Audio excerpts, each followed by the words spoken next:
In the last 6 months, while the rest of the country is going through hell, 6 of the largest oil companies made more than $100 billion in profits. $100 billion in less than 200 days. It's outrageous. And these companies are taking the average profits they've been making by refining oil over the last 20 years.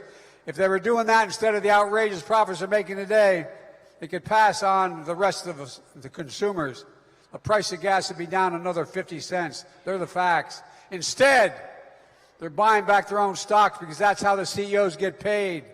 They're giving the profits to shareholders, the outrageous profits, and the windfalls of war. Yesterday, I made it clear the industry has a choice. Either begin to invest in America or pay higher taxes on your excessive profits and face other restrictions.